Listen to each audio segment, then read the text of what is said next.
ఇవాళ దేశవ్యాప్తంగా కార్మిక సంఘాలు సమ్మెకు దిగాయి. 4 లేబర్ కోడ్లను వెంటనే రద్దు చేయాలని డిమాండ్ చేస్తూ పారిశ్రామిక ప్రాంతాలు, మండల కార్యాలయాల ఎదుట నిరసన ప్రదర్శనలు చేస్తున్నారు. నూతన కార్మిక చట్టాలు, ప్రైవేటీకరణ చర్యల్ని వ్యతిరేకిస్తూ వివిధ సంఘాలకు చెందిన దాదాపు 25 కోట్ల మంది కార్మికులు భారత్ బంద్లో పాల్గొంటున్నారు. కనీస వేతనంగా 26,000 ఉండాలని, పాత పింఛన్ పథకాన్ని పునరుద్ధరించాలని, ఈపీఎఫ్ఓ చందాదారులకు ప్రతి నెల 9,000 కనీస పింఛన్ చెల్లించాలని యూనియన్లు కోరుతున్నాయి.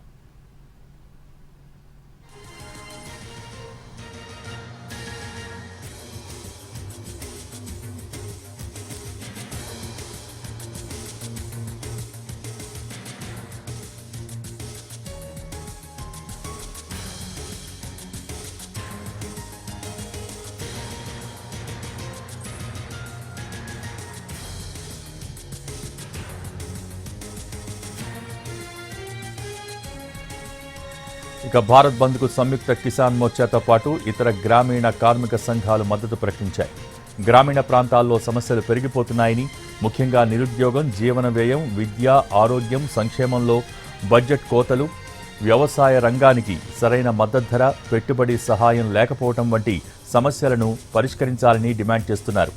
అటు ఈ బంద్ పారిశ్రామిక కార్మికులు, గ్రామీణ కార్మికుల సమైక్య ప్రతిఘటనను ప్రతిబింబిస్తుందని సమ్మె నిర్వాహకులు చెబుతున్నారు.